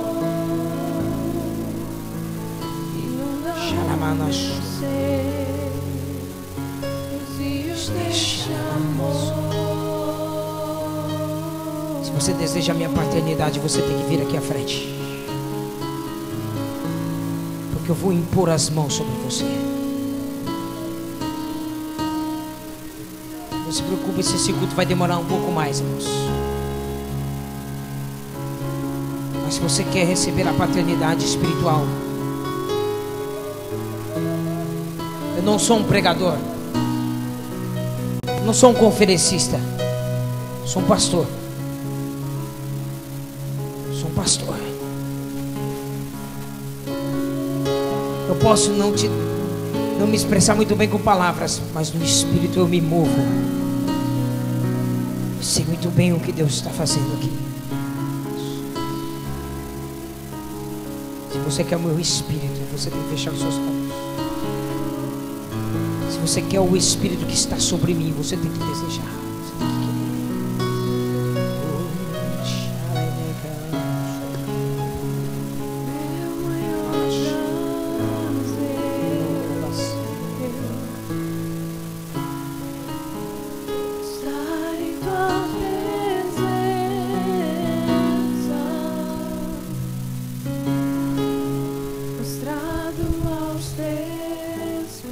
Transmitir a unção, Senhor.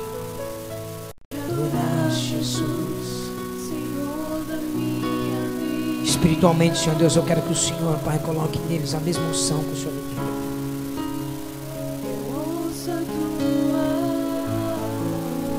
Aquele dia que o Senhor me encontrou naquela rua em Marília, Senhor. Quando os meus olhos foram abertos, como o Senhor me fez conduzir, Senhor Deus, ao seu caminho. Nas vezes em que eu caí, nas vezes que, Senhor Deus, que eu retrocedi, o Senhor me trouxe de volta. O Senhor sempre me deu a vontade de recomeçar. Eu tenho filhos espirituais, o Senhor me prometeu, Senhor. Meu desejo é ganhar esse Portugal todinho para o Senhor. Mas eu vou lhe pedir algo para o Senhor, Deus, Pai, que eu não peço. Para aquele Senhor, Deus, que verdadeiramente me tem como um Pai espiritual. Eu não vou pedir para o Senhor dar apenas, Senhor Deus, a minha unção. Porque o filho sempre será melhor do que o pai. Os filhos sempre farão coisas maiores do que o pai. Isaac foi muito maior do que Abraão. Jacó foi muito mais do que Isaac. Que aqueles que me têm como pai, Jesus. A mesma felicidade que eu tenho no casamento, a mesma graça de manejar a tua palavra, de sentir a tua presença, que seja transferida na vida dos seus filhos agora, Senhor. Em nome de Jesus. Você levanta a maternidade agora lá.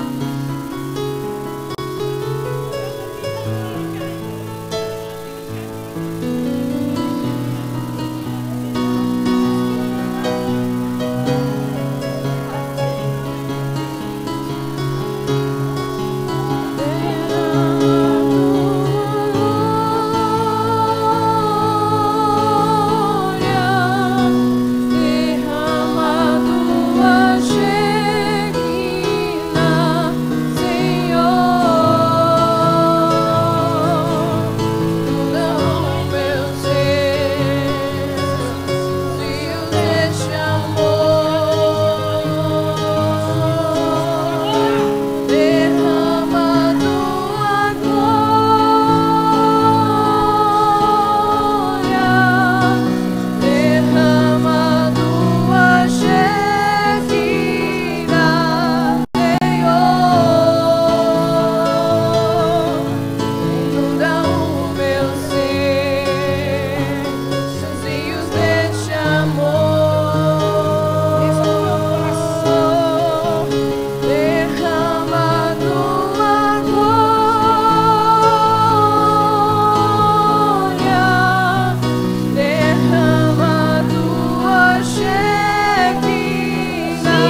dizer uma palavra de Deus para você.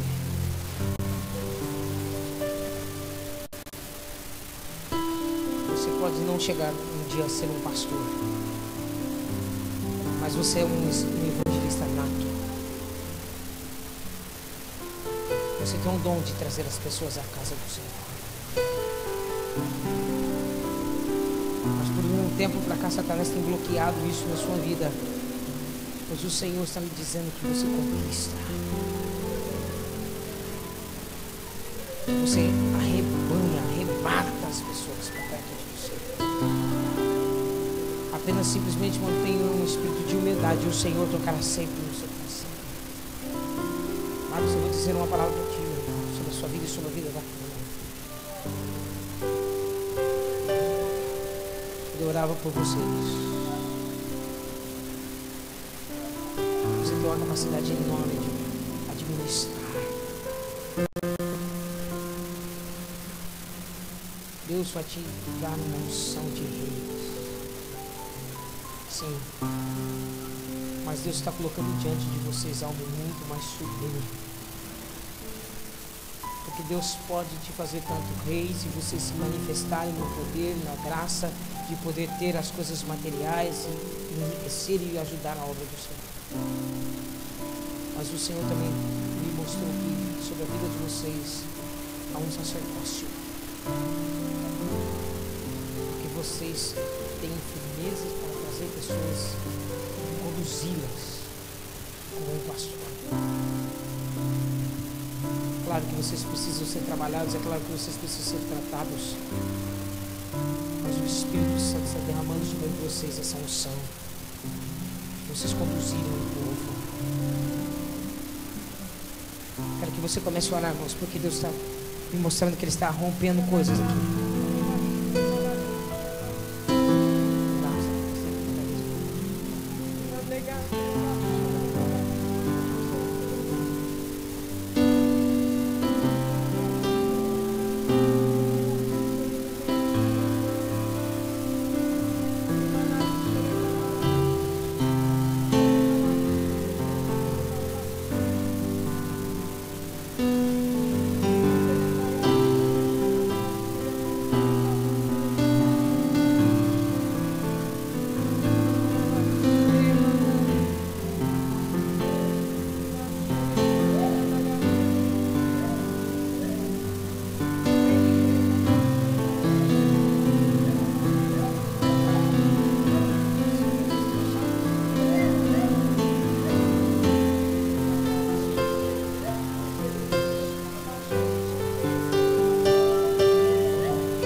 Comece a orar.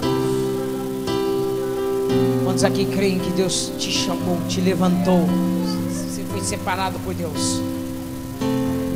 Pois creio que nessa manhã Deus está forjando isso. O Espírito Santo tem falado no meu coração que Ele está selando coisas aqui nessa manhã. Selando. Está se decretando, selando, dizendo: está aprovado por mim. Vocês terão um crescimento espiritual.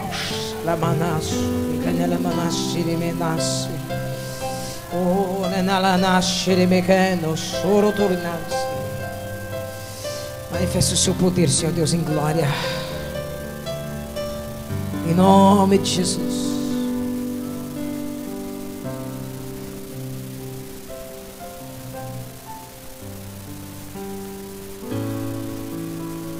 Volte a sonhar. Eu quero que você volte a sonhar. Volte a sonhar com tudo aquilo que Deus já colocou no seu coração. Volte a sonhar com essa igreja cheia. Volte a sonhar com você sendo separado ao ministério. Volte a sonhar com a sua casa abençoada. Volte a sonhar com tudo aquilo que Deus já colocou no seu coração para fazer. Eu estou dando uma ordem aos espíritos que mataram seus sonhos, para que eles desapareçam da sua vida. E a partir de hoje você terá sonhos e revelações do Senhor. E você voltará a sonhar as grandezas do Senhor. A sua semente produzirá e a sua colheita será farta, diz o Senhor. Volte a se alegrar.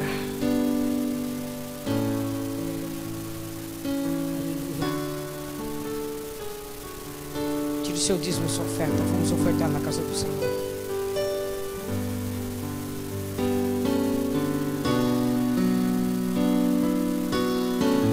Eu estou profetizando que o ano de 2014 o Senhor abrirá todas as portas necessárias. Todos aqueles que foram roubados, que perderam, que porque deram legalidade, perderam emprego, perderam tudo. Eu estou profetizando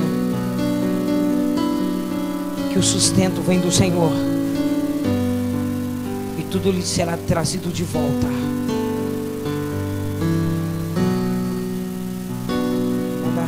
Levante sua oferta, levante o seu dízimo. Você que é dizimista fiel, porque eu sempre fui dizimista fiel, 18 anos. Nunca deixei de entregar meu dízimo na casa do Senhor. As coisas não acontecem por acontecer, tem que ter sempre princípios. Aprenda a honrar a Deus e Deus sempre te honrará na presença dos homens. A terra seca florescerá e será uma manancial. Saberás quem é o teu Senhor. Traga seu dízimo. A tua colheita transbordará com o óleo da alegria. Tuas bênçãos me alcançarão. Diga. Uma coisa nova nesse tempo Jesus vai fazer. Uma coisa nova nesse tempo Jesus vai fazer. Uma coisa nova neste tempo Jesus vai fazer. Aleluia.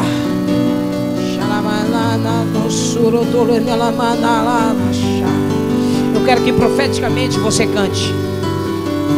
Todas as vezes que eu vou cantar um hino, eu não apenas canto, eu estou profetizando aquilo que eu estou cantando. E eu creio com todas as células do meu corpo que aquilo que está saindo pela minha boca irá acontecer. Diga que você vai se alegrar. Diga: me alegrarei e dançarei pelas lágrimas que Ele enxugou. Suas bênçãos me alcançarão. Diga mais uma vez: me alegrarei. Diga, me alegrarei. Diga: me alegrarei e dançarei pelas lágrimas que Ele enxugou. Declare.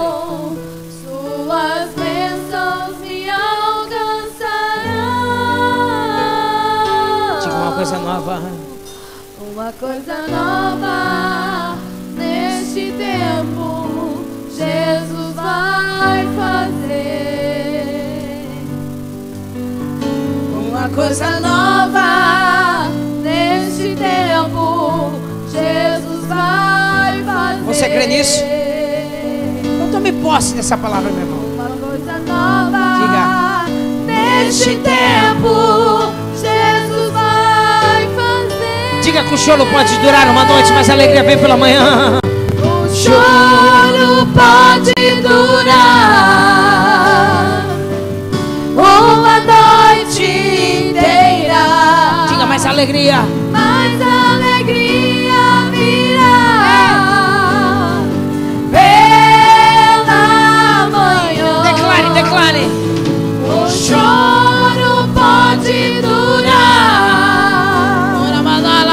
uma noite inteira, mas a alegria virá pela manhã.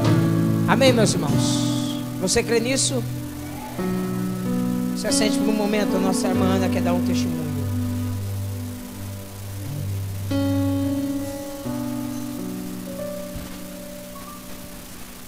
Senhor, irmãos, eu estou aqui de novo para dar testemunho de novo. Eu quero que a igreja se prepare, porque nós vamos começar a viver coisas sobrenaturais. Aleluia! Porque Deus nos vai surpreender muito. Eu sinto que há uma transformação muito grande. Eu sinto na minha casa, eu sinto em tudo que nos está acontecendo, eu sinto que na igreja também está acontecendo. A minha vida ontem começou naturalmente, mas nunca imaginei que ia acabar tão sobrenaturalmente igual acabou. Deus nos surpreendeu realmente ontem. Eu estava sobrecarregada de trabalho de manhã, o Paulo tinha que ir trabalhar e não somente tive trabalho, senão que se duplicou. Mas nós tivemos que assumir um compromisso que tínhamos com a família. E chegamos lá, era um meio que eu não me encaixava muito, e olhava para as pessoas e eu dizia, Senhor, o que eu estou fazendo aqui?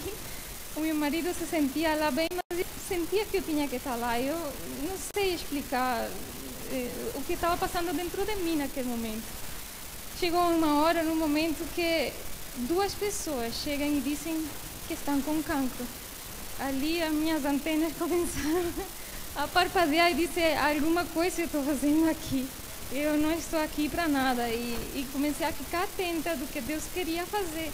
Eu comecei a olhar para minhas mãos e olhar para o que Deus tinha prometido na minha vida e disse, Senhor, como é que eu vou usar agora isso? Mas sem estar à espera, estavam todos no seu ambiente, mas eu estava do outro lado. A minha cunhada me chama, Iana. Ela estava rindo, estava brincando, ela estava no seu meio. De repente, para tudo para ela e me diz, Ana, eu preciso falar contigo. E ela começa a me contar a luta tão grande que ela está a viver com o seu marido em casa, que não conseguem dormir, que estão a ser perseguidos pelo diabo, que ela vê sombras, que o fogão acende sozinho. Ela começa a me contar a sua desesperação, o tempo enorme que ela leva nessa perseguição tão grande. E ela me dizia, eu estou doida, eu não sei o que fazer. Ela não conhecia o Senhor, ela era ateia antes de conhecer o meu cunhado, e eu acredito que Deus mandou ela para a vida dele. E começam eles a se manifestar aqui, ela começa a manifestar e a chorar. Não queriam que eu falasse com ela por ela ver que ela estava chorando comigo. E eu tento lhe explicar o que está acontecendo, mas é difícil nesse meio de barulho e tudo. Eu consegui transmitir, estava tentando buscar as palavras na minha memória que estavam na palavra, e em breves palavras consegui explicar para ela o que estava acontecendo, mas eu dizia, eu não consigo te explicar, mas o teu marido sabe o que está acontecendo nessa casa. Porque o meu cunhado tem uma sensibilidade espiritual e tem um chamado de Deus muito grande. E ele sabia que ele era responsável por aquilo que estava acontecendo. E ele sabia o que ele tinha que fazer para ela não estar passando por esse sofrimento. Ali, as pessoas que estavam à volta começaram a se envolver na conversa e começaram a dizer, vete para a minha igreja e vamos levar água benta e tu vais ser liberta disso. E eu, Paulo, vamos daqui, vamos para a casa deles, isto precisa ser ministrado de outra maneira. E aí nós fomos para a casa deles, começamos ali a batalhar com eles. Olha, Lúcio, tu sabes quem és na vida de Deus, tu sabes que tu tens um chamado, tu sabes que tu te tens que levantar a tua casa, tens que mudar a tua vida. E ele, mas por que eu? Porque isso me tem que acontecer a mim? Porque que eu tenho que ter este dom e eu não quero isso? Porque não dá para Paulo? Porque não dá para isso? Eu não quero isso. Tu não tens que questionar Deus. tu tens que te levantar, Deus te quer usar ti, pues deixa-te usar e levanta-te, tua mulher não precisa sofrer isso, tu não precisa. Eles começaram a chorar, aquilo foi uma ministração tremenda. Ali eles foram para a casa de banho, que a mulher começou a se sentir mal, e eu na sala comecei a sentir alguma coisa, eu conheço a Deus, e Deus quer falar comigo. Ali eu fui para o quarto e comecei a ouvir o que Deus estava falando, e eu senti a responsabilidade de falar para eles o que estava falando. Assim que eu saio, eles saem da casa de banho também, Deus começa a falar na vida deles, começa a dizer o que eles têm que fazer, começa a ministrar neles que basta, que já chega, que é um parado na vida deles, que quer santidade nessa vida, que quer levantar aquela casa. Eles começaram a chorar os dois, começaram a se desfazer os dois, quando Deus se despide de uma maneira tão linda, dizendo-lhe: eu não temam, eu vos deixo a minha paz, fiquem com a minha paz. Aquele foi um momento tão glorioso. Meu cunhado começa a dizer: eu vi Deus. Quando eu estava na casa de banho, eu vi Deus. Deus está aqui nesse lugar, Deus está nesse momento, eu não mereço isso, mas eu vi Deus. Eu sei o que tu está falando, eu sei que isso que eu tenho que fazer. E começou a sentir, e minha cunhada não sabia o que fazer, porque nunca tinha experimentado isso, andou para dentro e para fora. O meu cunhado lhe pergunta: o que te acontece? Eu estou sentindo paz. Eu nunca tinha sentido paz, eu nunca tinha sentido isso. Para mim, esse é um milagre tremendo, que uma vida, que uma família que estava afastada de Deus se levante, se restaure, toma a decisão de voltar para Deus. E não acabou ali. O meu filho me diz: mãe, eu preciso te falar uma coisa. Quando vamos no caminho, me diz, a Luna, que é a filha dele, diz: eu quero conhecer Deus. Eu quero saber de Deus. Isso não foi só o pai, foi a mãe, foi a filha. Deus fez algo tremendo naquela casa, e eu estou ainda maravilhada. Eu não me canso de pensar e de lembrar o que aconteceu. E a felicidade é tão grande que aquilo me deu.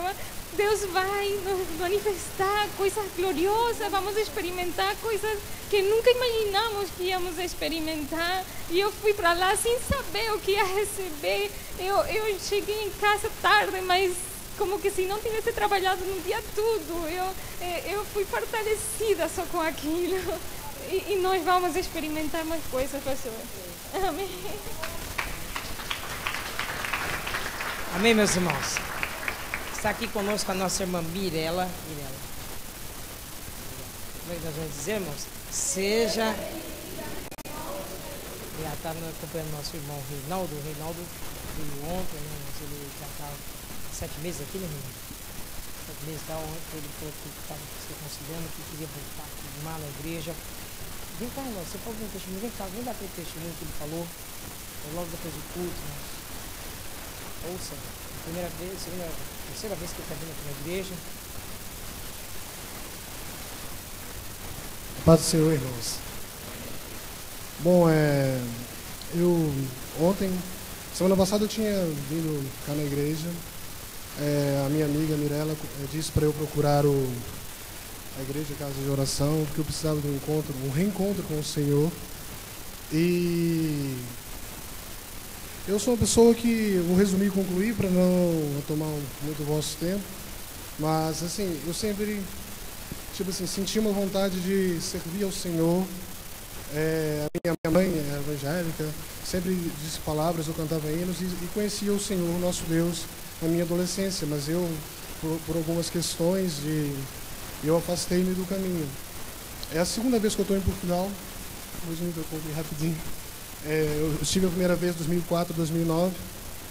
Eu fiz uma coisa assim, eu costumo dizer que de Deus nós não nos escondemos.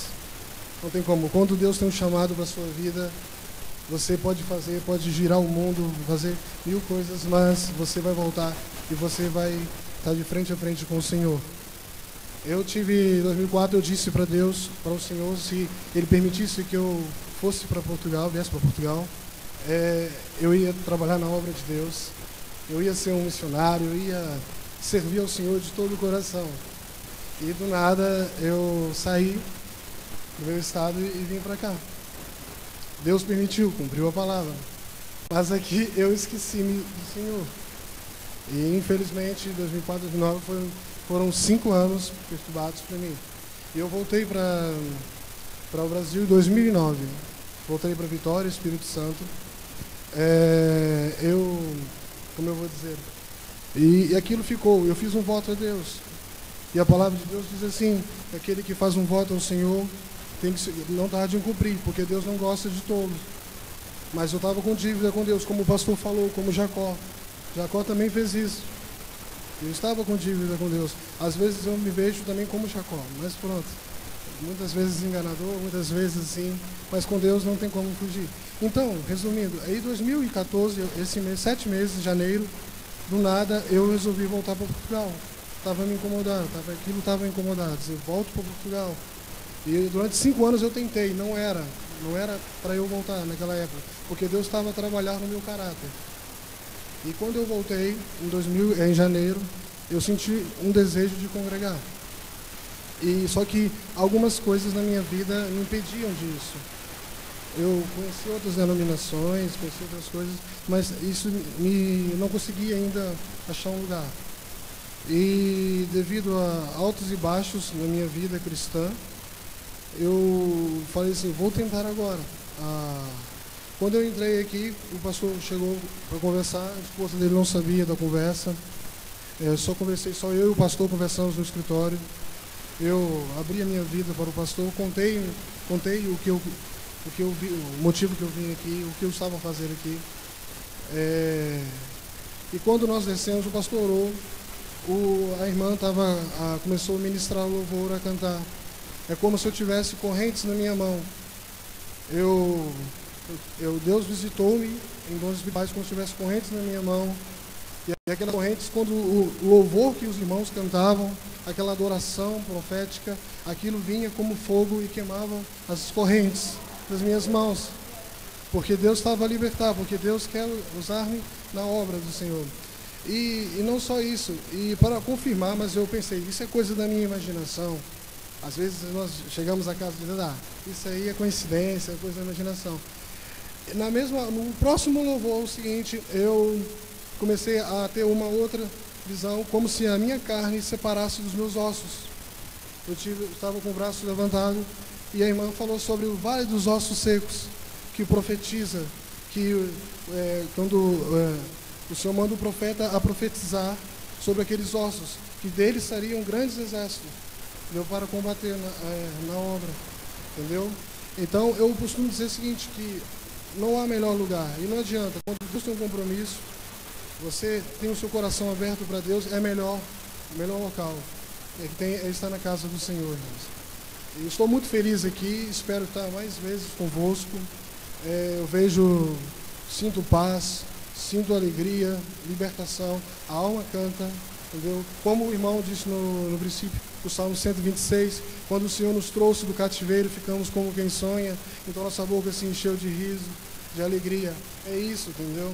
E dizer uma coisa também, para concluir já, não tomar muito tempo. Eu determinei no meu trabalho que, eu não posso esquecer disso, que eu determinei no meu trabalho que eu ia voltar para a casa do Senhor. Isso foi no sábado. Sábado eu trabalho no restaurante japonês, na Expo, fazendo um restaurante japonês na Expo, e eu determinei, Senhor, eu vou para a tua casa, vou servir de todo o coração, não meio termo mais. Como diz a palavra, é sim, sim ou não, não. Não podemos viver meio termo. E eu falei com o Senhor e coisas aconteceram no meu trabalho que me assustaram. Para já, eu tive um livramento, eu queimei o meu braço, eu trabalho na cozinha do restaurante japonês, não dá para ver muito. Era para queimar o meu rosto todo, caiu uma coisa do nada em cima da frigideira. A frigideira sempre trabalha a 240 graus, ela estava nesse dia 150 graus, e mesmo assim, do nada, eu afastei-me e queimei somente o braço. Eu vi a mão do Senhor livrando-me mesmo de um mal pior. E nesse mesmo dia passado, na mesma hora, eu tomei 2 choques do nada. Eu peguei numa vasilha que não tem corrente elétrica, isso é inexplicável. Eu até falei com o meu chefe, ele até brincou, disse que eu tenho estático, eu sou muito imperativo. Eu falei, não, eu tomei 2 choques de cair no chão, 2 choques. E no final ainda, um colega meu, sem querer, me deu uma portada na boca, que eu baixei para pegar um negócio. Eu costumo dizer que quando você está preparado, coração disposto, coisas vão fazer tudo para impedir você de trabalhar na obra de Deus, de você voltar para a casa do Senhor. Então você tem que estar preparado para resistir. Mas eu quero dizer que nós não estamos sozinhos. Quando estamos com o coração, Deus vai enviar anjos, Deus vai livrar-nos, entendeu? Somente crer. Eu creio que mais testemunhos virão, mais coisas maravilhosas Deus irá fazer. O melhor de Deus ainda está por vir nas nossas vidas. Amém? A todos a paz do Senhor. Amém, mas fique de pé comigo. Quantos creem que Deus... Eu estava falando quarta-feira com uma irmã lá de Oeiras, que veio aqui na quarta-feira. Os irmãos lembram da profecia que foi lida aqui, professada pelos irmãos, e que Deus estaria nos dando uma grande vitória e um livramento. Ontem ela me ligou, você pastor, graças a Deus que o Senhor deu aquela palavra de um grande livramento. Meu filho sofreu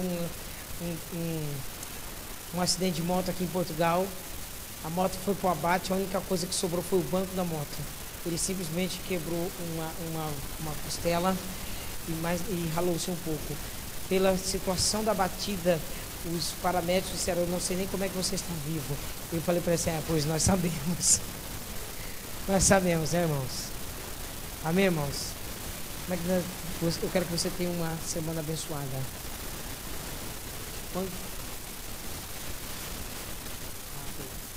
Os irmãos que não tomaram a Santa Ceia, o diácono Marcelo vai estar ministrando a Santa Ceia para os irmãos. Amém?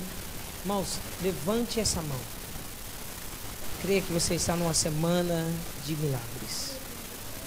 Creia. Creia que você está sobre um terreno fértil de milagres e que coisas vão acontecer. Foi profetizado que nós teremos notícias boas. Amém? Pai, levante essa mão e diga, eu vou ter notícias boas. O Senhor vai manifestar a glória dele na minha vida. Eu vou viver de milagres. E milagres acontecem nessa semana na minha vida, porque o Espírito do Senhor se move na minha vida. Agora, em nome de Jesus, em nome de Jesus, Pai, pelas palavras que os seus filhos lançaram nessa hora, nós liberamos essa palavra profética sobre a vida deles, em nome de Jesus. Que a graça do nosso Senhor Jesus Cristo, o amor de Deus e a comunhão do Espírito Santo esteja sobre todos nós. Nós vemos. Dê uma salva de palmas ao Senhor, que Deus te abençoe.